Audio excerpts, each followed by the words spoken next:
When we're talking about ASRock motherboards in general, I do have to say that Taichi look outstanding in both segments, AMD and Intel. Of course, we have Taichi Lite as well, as you already seen in my past videos, but Taichi, the original ones, look the best. And that's period. So as I stated, AMD and Intel, we're going to talk about ASRock X870E Taichi. This is specifically for AMD AM5 socket, and well, basically I'm going to pair it up with AMD Ryzen 9 9950X3D, and we have a build right here which you might have already seen. So let's go into some main features and specifications just to break it down a bit and to give you an idea what kind of motherboard we're having here, and then of course we're going to run through some benchmarks just to see how it actually performs. So some of the main features: we have Wi-Fi 7, 5G LAN, and 8-layer PCB. Talking about the PCI Express slot is the easy release design for PCI Express, or basically for the graphic cards. So there is no fuss when you're removing the card because you have this easy release that you have to just push it out and it releases the GPU quite straightforward.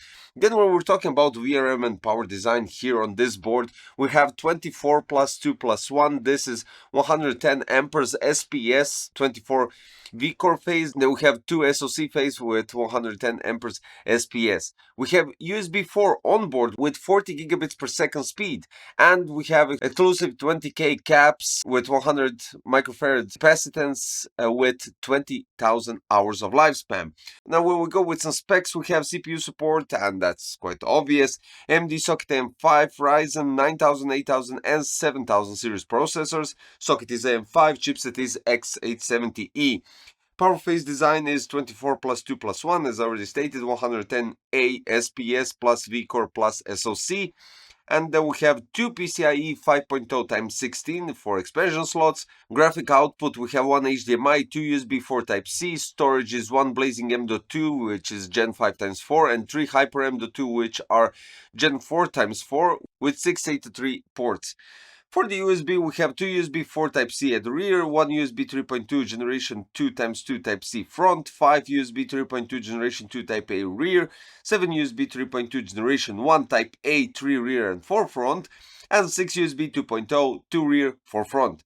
For audio, we have 5.1 channel HD audio Realtek ALC 4082 audio codec, ESS Sabre 9219 DAC, Nahimic audio, and WiMA audio caps. For wireless LAN, we have 802.11be Wi-Fi 7 plus Bluetooth, and the form factor is eATX. What I wanted to say right at the beginning of the video, when this board arrived, well, basically this box arrived, and when you pick it up, it's quite heavy.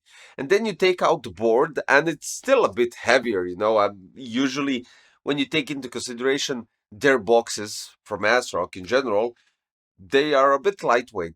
So what you get inside the box are SATA cables, you get the Wi-Fi antennas, you get Taichi keycap, and basically that's it. Eventually manuals and stuff like that. But there is no, for high-end motherboards such as this one, you don't get any additional stuff, which is a shame because back in the days, we got loads of stuff in motherboard boxes, but regardless of that.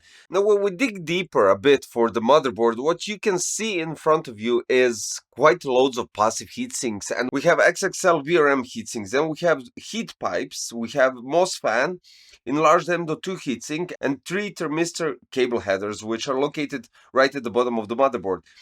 Now, we have CPU fan connector, we have CPU water pump fan connector, which has smart fan speed control, as well as the IO pump connector. Then we have another water pump connector and four chassis water pump fan connectors. So this is interesting because we have quite loads of stuff here.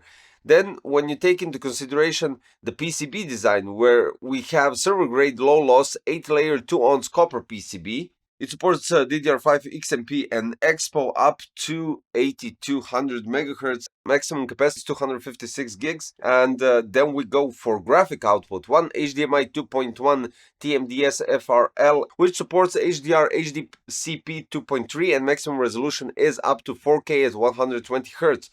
Two USB 4, which support HDCP 2.3 and maximum resolution up to 8K 30 Hz. Now for the location of the M.2 slots, and this is quite interesting. I think we saw that at the past generation of Taichi Lite, and the blazing M.2, so the Gen 5x4 is located right beneath the CPU and right above the GPU. So it's fairly easy to locate it. Now, the first Gen 4x4 is on the right side near the RAM slots, and the other two are located beneath the GPU, basically with a huge passive heatsink. Motherboard supports RAID 0, 1, and 10 for SATA storage devices, and then we have 0, 1, 10 for M.2 as well. Taking a closer look at the motherboard, we have Dr. Debug and power reset buttons, and apart from the quick release for the PCI, for the graphic cards, we have two toolless multi-layer M.2 heatsinks.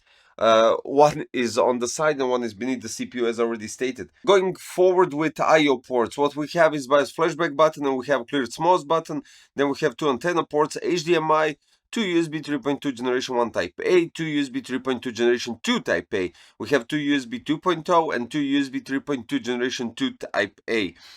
One USB 3.2 generation 2 type A, one USB 4 type C. We have 5G LAN port, a USB 3.2 generation 1 type A1, and one USB 4 type C. Then we have out, microphone, and SPDIF. So basically, going with the I/O ports, we have loads of connectivity, and that's outstanding. Going on the inner part, we have three addressable RGB headers, and you have one RGB header, which is 12 volts, and for pin, and that's not all, because we have loads of PWM headers as well. But also take into consideration the inner connectivity when we're talking about USB ports. So this motherboard is really packed with loads of stuff, and when you take into consideration the power design and everything that it can handle, this is outstanding. Now, we have to go through benchmarks, of course. We have AMD Ryzen 9 9950X3D paired up with Kingston Fury Renegade RGB DDR5 2x16 and 6400 MHz, as I always go with. And eventually, what you need to know, this is ASRock RX970XT Taichi. So, system stability test. CPU went up to 76 degrees with a clock speed at 4950. After that, we have the memory test. Read speed 77,360, write speeds 84,010, and copy 72,254 with latency 73.4. The latency is actually quite good, but when we take into consideration read, write, and copy, I'm not quite satisfied with this segment because I saw 6400, I had 6400 megahertz memories that went much higher than this. Then we go with Cinebench R23. We have average thermals on 9950X3D cooldown in this scenario right here at 67.3 degrees, which is outstanding, and I'm quite in shock, I do have to admit. But then we go with clock speed with 4917 megahertz, and the average score out of 10 runs is 41,054. That's quite solid, I do have to say, especially with this type of thermals, but then again, it depends on the case and depends on the AAO and everything altogether. Now, next in line, we have AES 731,951, which is right there on the top when you check and compare every other motherboard that I tested. Then we go with Corona 1.3, which keeps the best score with 33 seconds of render time and 14.6 million arrays per second. And Corona 10 is 14 million, almost actually going with 15 million, which is outstanding. Then Indigo Benchmark. Bedroom, the best score without a doubt, 5.574 million samples per second. Supercar 12.850 million samples per second. Geekbench 6 single thread score is 3408, while the multi-thread score is 22,595. Now right here you do see a bit of an advantage compared to the other boards in general and specifically other AMD boards, but still quite solid. Jetstream 2 338,239, which is an outstanding score and keeps it quite high.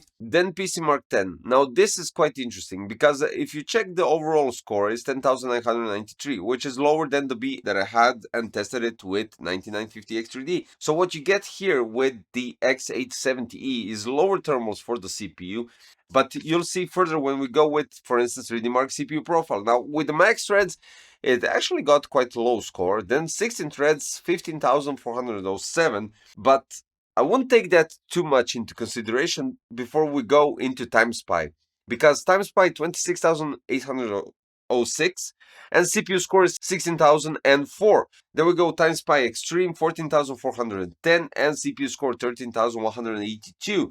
compare that to others, you can see a bit it eventually gets close or it just goes really higher. Firestrike 54,161 with physics score of 51,963 and combined score 22,483. Firestrike Extreme 33,852. Physics score is 51,566 and combined score is 18,450. Firestrike Ultra 18,271 with physics score 51,525 and combined score 9,747. In general, as I stated at the beginning of this Time Spy and everything Firestrike 3D Mark, in general, it really goes either up high or just slightly above. And then we go with testing out Gen 4 and Gen 5 SSDs. So ASSD for Kingston Fury Renegade Gen 4 4TB, we had 5536.03 for read and write 5267.93 megabytes per second. Out of this benchmark read speeds 6.64 gigabytes per second, while the write speed 6.34 gigabytes per second. And of course, in Crystal Disk Mark, we get the highest scores 6924.37 megabytes per second, while the write speed 6684.35 megabytes per second. Now for the interesting part, Gen 5. We are having here Team Group T-Force GE Pro Gen 5 with 2 terabytes of storage, ASSD with read speeds 11,154.31 megabytes per second. Then we have write speeds 10,165.96. Out of this benchmark 1305 gigabytes per second, while the write speed is 11.28 gigabytes per second. And of course, the interesting part, the Crystal Disk Mark read speeds 14,009.97 megabytes per second, and write speeds 12,020.44 megabytes per second. So basically grabbing a premium board, specifically when we're talking about the ASRock boards, have outstanding aesthetics. Without a doubt. I mean, these ones look the best out of all ASRock portfolio in general, and I'm completely digging this design. From all the past boards that I have, from B550 Taichi to X670 Taichi Carrara as well, which was full, sort of a combination with white and black. Of course, the original Taichi as well. And then we have this. Just outstanding. The performance is there, so you don't have to worry. And I get even lower thermals on 9950 X3D than compared to some other motherboards that I tested prior to this. Specifically, I think I did the X870E Carbon Wi-Fi. Don't get me wrong, that's still outstanding board, without a doubt. But it has lower VRM count than this one, and, well, it's a bit different design. But I don't mind that board as well. So in general, what I can say is this is a top-of-the-line premium board, without a doubt. It delivers the performance, specifically on 9950 X3D, since that's the only 9000 series processor that I have from AMD. But regardless of that, I don't think there is any point of testing any CPU lower than, well, eventually 9900 X3D on this board, because this board costs, let's say in this scenario, too much to go with a mid-range CPU, without a doubt. So yeah, unless you really, there is no excuse, basically. If you go with this board, you go with only 2 processors that I would definitely and personally pair up with as the top-of-the-line X3D processors, and that's it. Eventually, the same instance of the processor like 9950 or 9950 X3D. That's it. So guys, thank you for watching today's video. If you have something to add regarding the X870E Taichi motherboard or the processor, or in general anything in the video, don't forget to leave a comment. And finally, don't forget to subscribe, hit the like button, click the notification bell for future content. And see you very soon. Thanks for watching. Bye bye.